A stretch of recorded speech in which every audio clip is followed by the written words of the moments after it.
Welcome to Podula Rasa. I'm David Blank. And I'm Jim Esch. This is a podcast about finding something in nothing.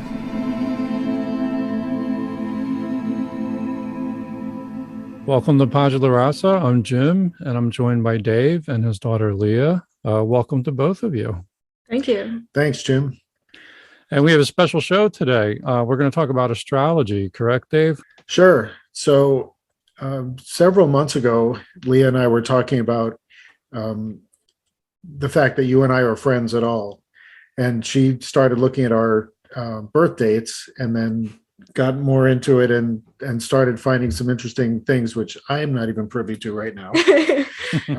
But she said, oh, this makes sense and that makes sense. So I thought it would be really cool to do a podcast about your and my friendship through astrology, which of course is a pseudoscience, but still seems to work somehow. And because of the connection to Tom Williams, who was, of course, the reason we're friends, I think one of the reasons, and also was very into astrology. And then possibly at a later time look at his birth chart and try to figure some things out there as well. So it's all about astrology today and connections and like whether any of this is meant to be, correct? And right. So Leah, are you going to talk a little bit about what astrology is for people who don't know much about it? Yeah, I have a little bit of an introduction. So hi, I'm Leah, Dave's daughter, and I got really into astrology like a couple years ago, and it's very interesting. It's all about where the planets, the sun and the moon were at your time of birth. It's very complex and has many aspects, so I won't be getting into your entire natal charts, which is what that it is called for a specific person. But I focused on planets that I thought were specific to friendship and like would help you look at how you might have connections there. So like the typical 12 signs that everybody knows about is Aries, Taurus, Gemini, Cancer, Leo, Virgo, Libra, Scorpio, Sagittarius, Capricorn, Aquarius, and Pisces. You can tell that just with your birthday. But what most people don't know is that these signs actually fall into planets. And these planets are the planets of our solar system plus the sun and moon. So everyone actually has multiple signs for different planets and for the sun and moon. So I will try to explain my best, but it's a very complicated subject, so I will try my best not to lose you. So the website I used is called Astro Cafe, so anybody can hop on there, put in their information, and it tells you a bunch by themselves, but I'm using like my information mixed with the stuff that the website gave me. And just before I start, just one little disclaimer, this is a very pseudoscience, so like if it's wrong, it's not my fault. All right. We're all about not getting sued. Yeah. Right. Making sure I have all the disclaimers. That's right. All right. So before I begin the deep dive of you, Dad, I want you, Jim, to think of the first impression you had of him. Like maybe it was in a classroom. I don't know exactly the story of how you met, but like if you can conjure up any... What was it like when you initially met him and you didn't know him that well? If you can think of that, maybe tell us a little bit about that. We're sort of putting you on the spot here. So I'll remind you that we actually met in sixth grade at the Worrell School, because I spent didn't you go there? I did. I think. So I don't know if I was in your class, but we moved to Broomall in 76. And so from like March until the end of the year, I was in this class. But anyway, so this is like Zeus and the Druids behind the music, like way behind the music. Well, I don't doubt your sixth grade connection, but I don't remember you too well from sixth grade. See, so I'm really good at being invisible. I told you. So you didn't make an impression at all. Like okay. But I do remember Dave from high school, like when we actually became friends. I don't think we were friends in elementary school. No. We maybe shared a class or something and had some common friends. Yeah. But it's a little fuzzy, Leah, like the first impressions of Dave, because through kind of reconstructing our memories, we think we were in the same creative writing class with Tom Williams, which is probably how I got to know Dave. But then Dave, you were in a chorus maybe? Yeah, or chorus, and yeah. there could have been some overlap there. I was in band and orchestra as a percussion guy. Sometimes we would do things with the chorus. I might have gotten to first impressions of Dave through that. But my overall first impression was that Dave was this quiet guy. He seemed smart. And I have an early impression that he was like in the chess club, and it's sort of like that kind of student, but kind of like a gnomic kind of guy. Like you couldn't quite know much about him yet. Right. Okay. Starting off good with a good old contradiction. Dad's rising sign, which is, it's all about how you are perceived by other people, is Libra. And this means that you initially meet him and he's pretty easygoing, maybe charming, easy to talk to. You can find natural conversation very easily. He has a few friends, but they are very close. So this is Dave was a Libra? Yes. Okay. The Libra rising sign, which is... what do you mean by rising sign? So there's several different elements. Like everyone has a sun sign, moon sign, Mercury, like all of these different planets plus sun and moon. And there's also a rising sign, which is kind of like a separate thing, but it's kind of interesting because it's how you are perceived by other people. If I could also just add in there that just for anybody who's going to look me up, I was born on May 26, 1964 at 4:44 in the afternoon in Boston, Massachusetts. So same day as Lenny Kravitz. And I've emailed you, Lenny, but you never write back. So all right. Anyway. So getting back into it. So you should do Lenny's chart also and find out why he doesn't write back. Oh, more astrology. So for the sun sign, this is the sign that usually everybody knows about. It's the one that you can figure out just by using your birthday. You have your sun sign in Gemini. This can mean, this is like the basis of your personality. Like the sun sign is like the core of who you are. It doesn't carry every aspect, but it's a big chunk of it. So the Gemini sun means curious and like going out and trying new things, wanting to share your findings with the world. They're like kind of a jack of all trades and like do a bunch of skills and have a bunch of knowledge in a bunch of different fields but like not super deep in any of them, just kind of like all across the board have general knowledge. It's kind of like a little bit of everything everywhere. They can be a little bit aloof when you're not interested in something, like if something isn't clicking with you, you're just kind of, it's hard for you to stay focused on it. Now, with the website I used, I found it interesting because there were some, like, I call them predictions, kind of, like it just had statements sometimes where it's just like, it has a little prediction. And one of the ones that I found in this section of your reading is financial problems may ease after marriage. Is that true? After second marriage, for sure. Which marriage? Yeah, which one? First one, not so much. But I thought that was interesting, and I'm kind of biased because I know that's true. But yeah. I thought it was interesting that this website said that. Still with the sun sign, self-improvement is very important to you. You want to dig in deep and see what's really under the surface of like people, of topics, and it's always been a quest throughout your life to like improve deeper in yourself. You may face conflict about who you are and who you feel that you want to be. Like those two things are conflicting. Like you may feel that you are you want to be more generous or something. Like this is a completely arbitrary example, but you think you are more selfish. Like if you feel like there's a contrast between who you want to be and who you are. You may have had conflict about what you think is possible and if you could reach your goals or dreams. This may have manifested as some insecurity when you were younger, making you want to do less than what you actually wanted to do, like censoring yourself or like making your dreams duller because you thought you couldn't. Now there's also within astrology, there's a kind of, there's these things called aspects, which are like certain angular conjunctions between planets or the sun and the moon. And you have a sextile between the sun and midheaven, which you don't need to know what that means, but it shows you probably overcame this insecurity about not doing less than your dreams at some point. Another one of these predictions is that it can be difficult to hold a 9-to-5 job or to develop steady routines.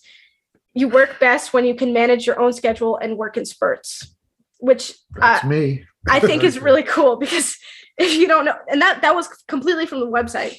If you don't know, my dad works online and he is basically his own boss. So that's quite literally what you do. And Gemini and Sun people are, especially in friendship, these people want to be constantly engaged with new and exciting things and don't like to dwell too much on what has already been said and done. Bright, shiny things. Their mind can constantly be running to make connections. You really have to be willing to dive in deep and feel deep feelings when you're friends with someone who has a Gemini sun. And curiosity is something that really drives your friendships and who you look to be friends with. All right. And then I have one more planet for you, which is Mercury, the planet of communication. I thought this one would be very fitting for talking about friendships, because friendships are all about communication. So, okay, so you have a Mercury in Taurus. So I thought it was very interesting because your sun is such a flexible sign. Like Gemini is a very like bouncy sign. Like it's very like jack of all trades, going here, going there, want to be constantly interested by things. But your Mercury is a very solid, steady sign. Taurus the bull, very steady, near to the ground, which I thought was very interesting, because it was like your communication may be very like rigid, and you portray that you have very steady beliefs, but in reality, you kind of have more fluid beliefs than you let people believe. If this could be intentional or not. You are very good at communicating to people that matter most to you, though. Like people who are very important in your life, you have no trouble communicating with, like your significant other, close family, and friends. You express your ideas about the like beauty, love, and art you see in the world. Just like it's something that really drives you when you see stuff, and you want to share that with other people. Or you had a lot of aspects within the planet Mercury. And that just means like not everybody has a lot of aspects in certain places, but you had just noticeably a lot. So this could mean that you feel in your element when you're talking and you're discussing and you're saying what you believe and your ideas. And also something that was interesting is talking and listening is your favorite way to absorb things. You might be an auditory learner. Big time. And that's what I have for you. What do you think about that? Do you have anything to say? I have to absorb it.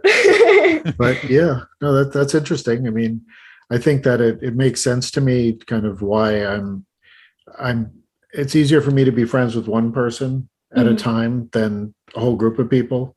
Like you'll be in a group and you're like at the center of things, and I'm completely the opposite. I don't handle groups. So then that's maybe why I was reserved. I think one of your memories of me is being, because I was just completely like just walled off from it. I didn't have one person to focus on necessarily. Well, as Leo was reading the description, some more impressions came to mind, and I wanted to like kind of float these past Leo to see if this is kind of typical Gemini or these other aspects you were talking about. So one thing that intrigued me about Dave, the better I got to know him. And we didn't get to be super close friends in high school. Not really.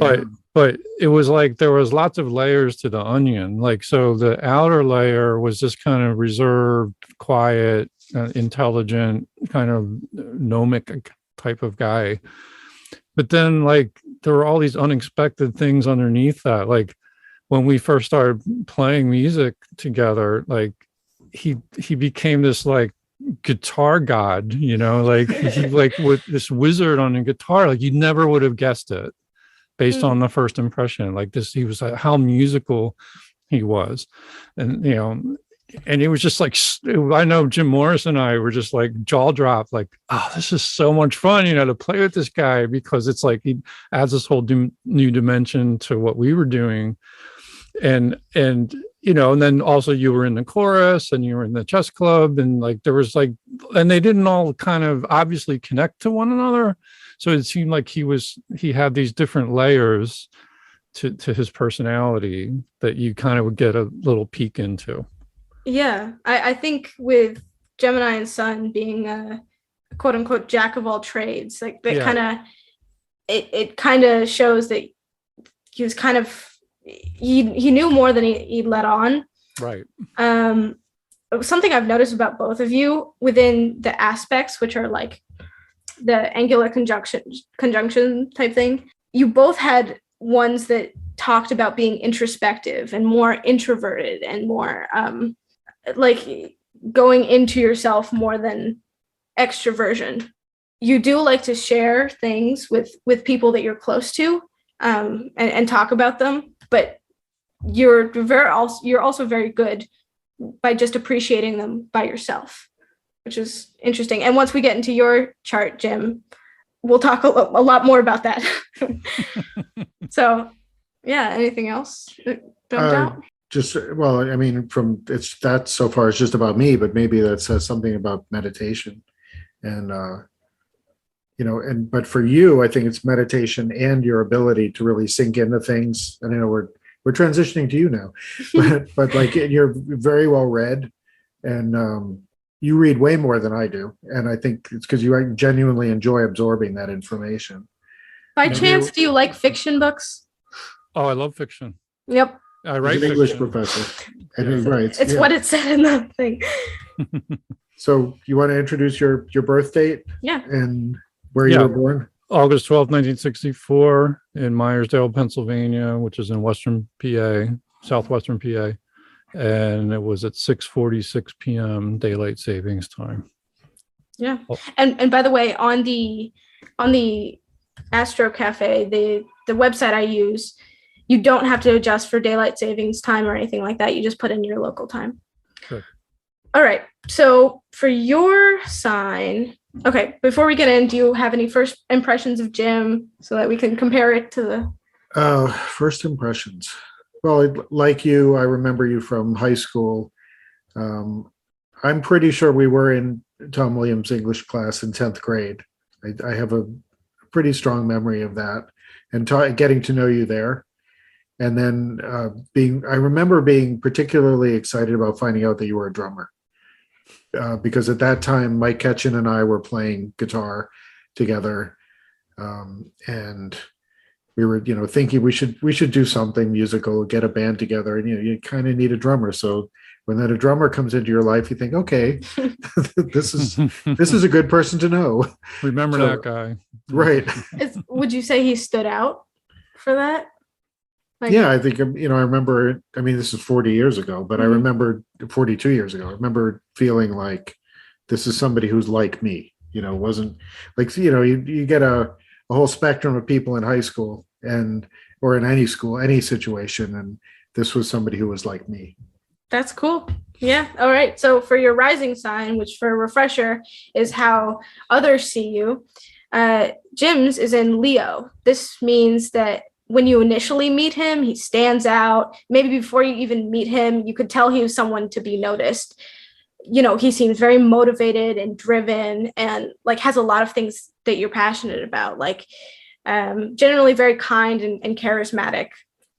And what was interesting about this is your sun sign is also a Leo, which is that this is like the core of who you are, which tells me that you're very transparent to the world about who you are. Like you come off as exactly as you are. You seem very genuine, it's kind of admirable to be that, to be that genuine with the world.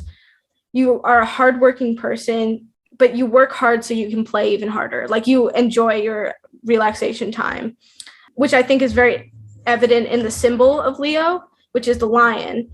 It's very hardworking and valiant, but they also have periods where they really enjoy their long rest, Absolutely. Yeah. Sometimes you may feel that it's hard to let go of things and move on.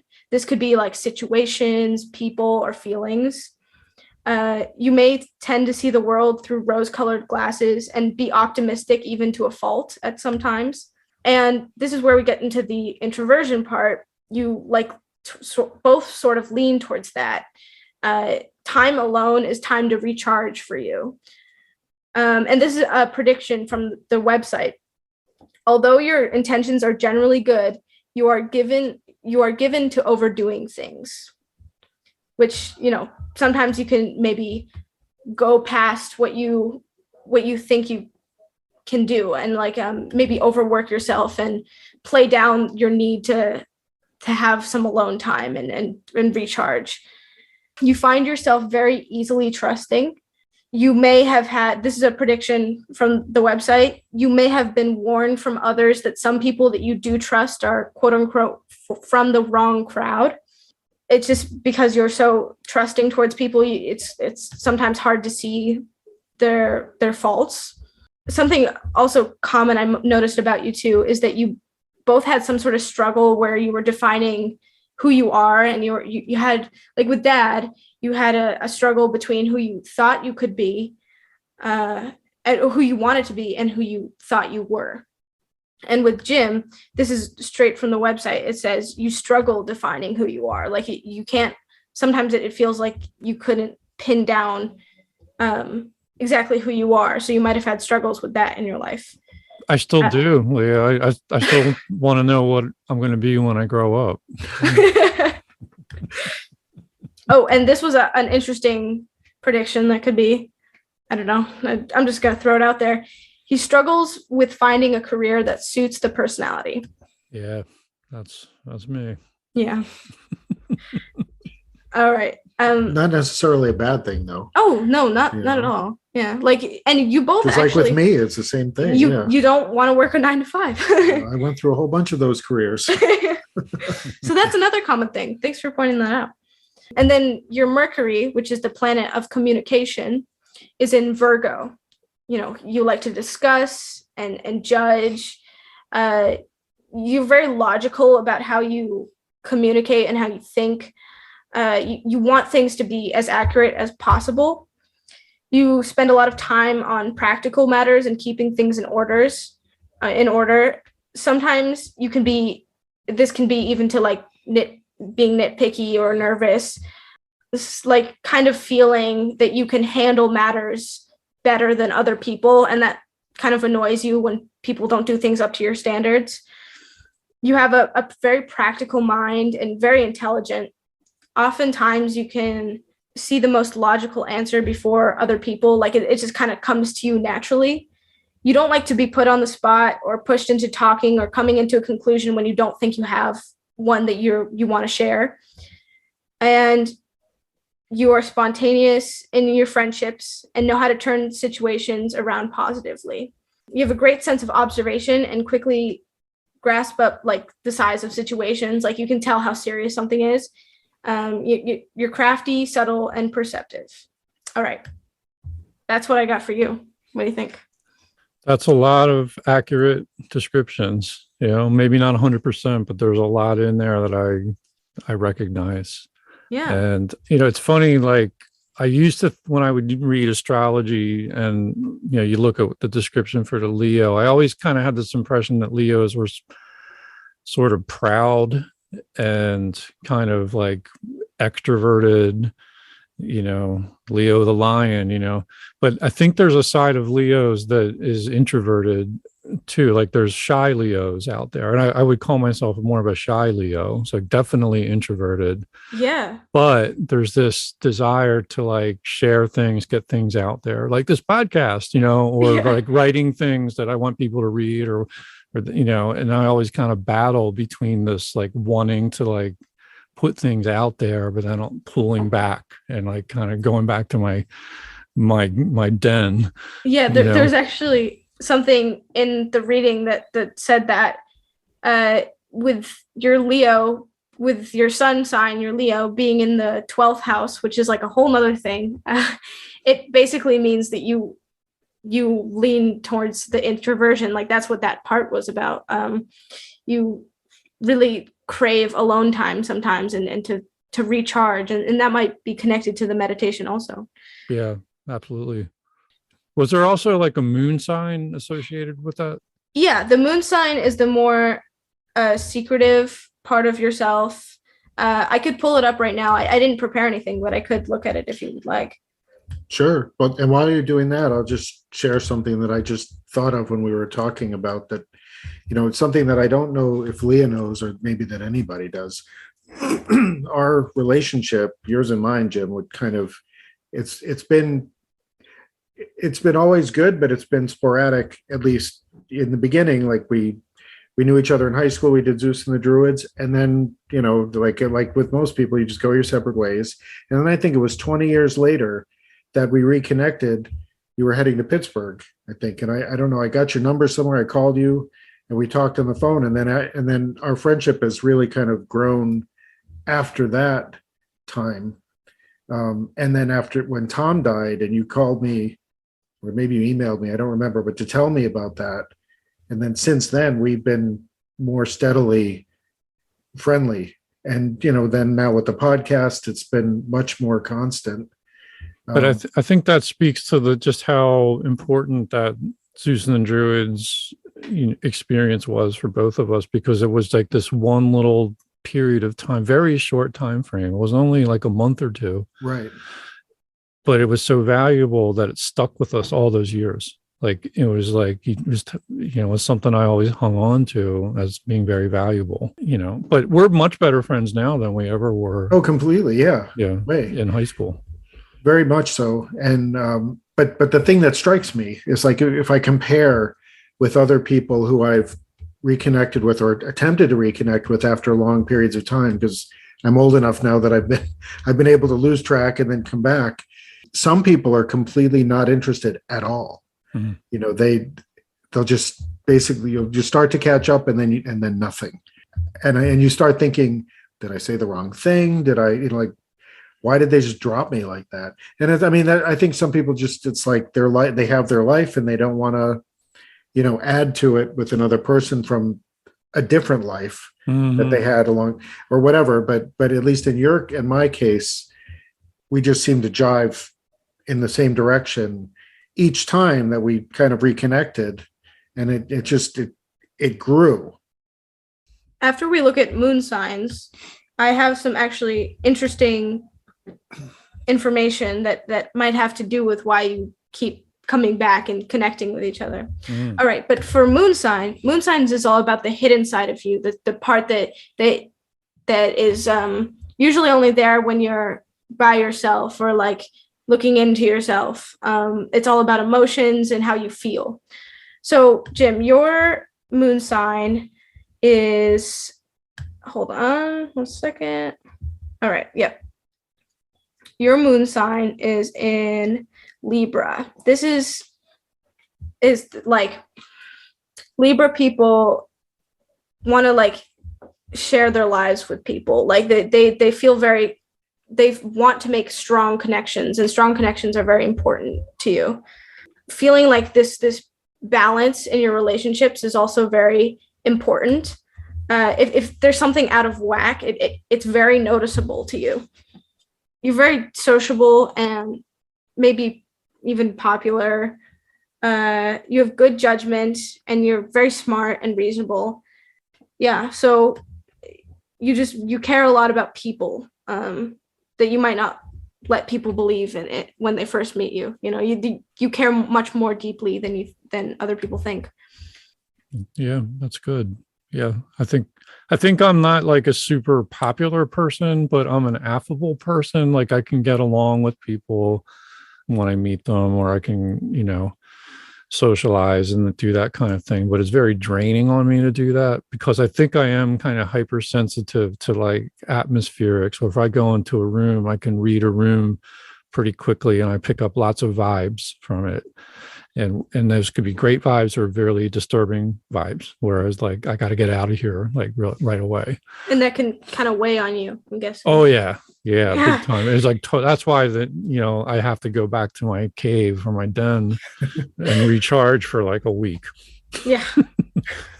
All right. Your moon is in Sagittarius.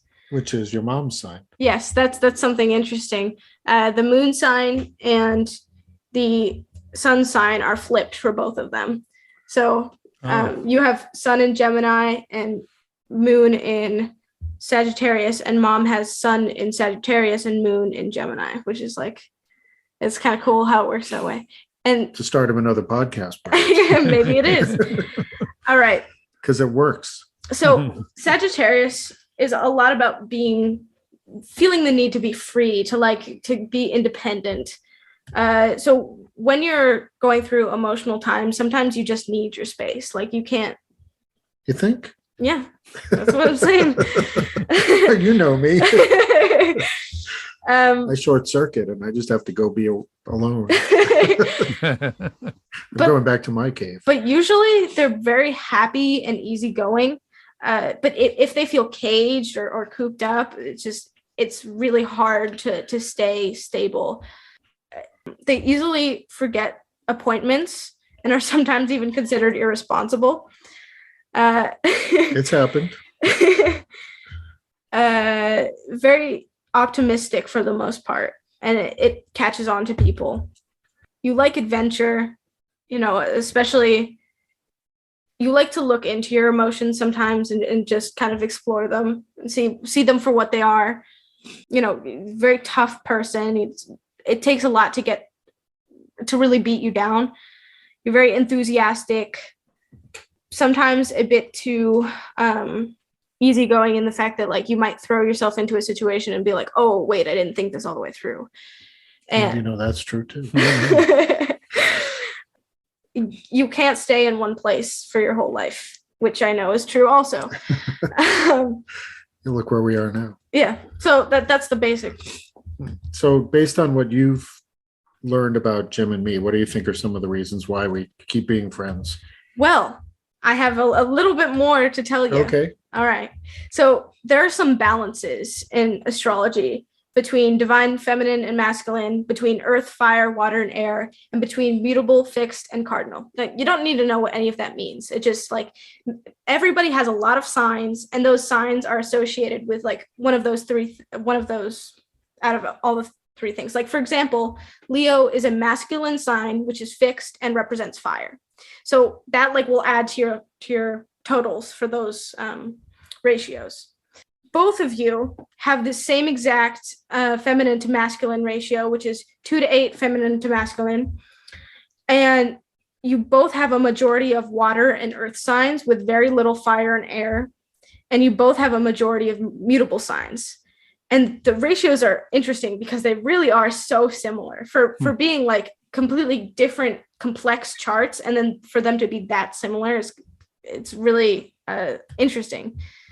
And I think that's could be one of the reasons why you keep coming back to each other, as just like they keep popping up throughout each other's lives, because you're so similar in your balances. Like you might feel like you just kind of get each other. Like if there's just something about each other that it just makes sense. Like you can understand what the person is, what is happening without them having to say it sometimes, I think that was kind of true with meditation for you. Like I was really, in fact, it still blows me away that you've adopted that practice so religiously from, like, I think you and I talked about it a little bit from time to time. And then, I said, well, you really need to be trained, but here's how you do it. And then you just started doing it and like took it to the whole other level with, some of these, what was the last thing that we talked about on the podcast? It was about the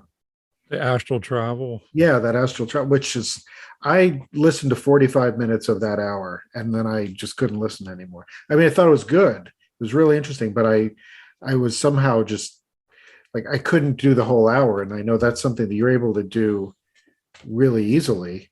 And I think it's because you just like, however it was that we communicated about meditation, and I'm not putting myself on a platform or anything, but like it just somehow it made sense to you and you've just adopted it. Yeah, I think maybe I was ready and you encouraged it, and I you sold it really well, but I was already like disposed to that. Like my personality is, Yeah. I mean, I already was just like sitting around a lot staring into space. So it was like a very small You're all leap set. to just actually like formalize it Right. and call it meditation. And then it was like, just kind of transformative to get in. I just passed my 500 straight day mark, and I think I'm 750 days total on Insight Timer. That's such an accomplishment. I used to put it in my bullet journal. Do you know what bullet journals are, Leah? Mm-hmm. So I do a bullet journal, and I used to put in every day, like a reminder to meditate. I don't even put the reminder in there because I know I'm going to do it every day. It doesn't have to go into the bullet journal. It's just, it'll always happen. It just became a practice, like a practice. It is part of my day. You could even say it became kind of meditative. Yep. Yeah. For sure. And even though we don't talk about it for, that often, when we're doing a podcast or sometimes when we're just chatting, we'll talk about meditation. But I know you're doing it because I see you on there. Like frequently we're doing it at the same time. Yep. I stopped meditating, and it's like friends who are meditating, and there you are. It's like, wow, okay. It's pretty amazing. It's pretty cool to see that. Yeah. I just wanted to stop and mention that it is 444, your exact birth time. So I'm another day older. Another day older. Yeah. And also something I noticed, there's sister signs like Gemini and Sagittarius, like we were talking about, like with my mom and dad, how they're kind of opposites. But Sagittarius is a fire and air go together, earth and water go together. And you are a fire sign and my dad is a air sign. So there's also that connection where it's like that opposites. So even though there's not a lot of fire in his chart, he's still a fire. Okay. Yeah, there's the main fire. Do you know what sign Stacy is? Pisces. That is I think Pisces is a water sign. Apparently. Yes, it is a water sign. And that's not to say that like you're incompatible because you don't have the exact ratios or are a water sign and a fire sign. It's just there's certain things that kind of stand out like that. Like me and my best friend, she's a Leo and I'm an Aquarius, with their sister signs, like they're across the chart from each other, fire and air. It's really, really cool. This could be a side hustle for you. You just kind of read people's charts. I mean, I can use an online chart by themselves, but you have to interpret it, and it's people like to be taught.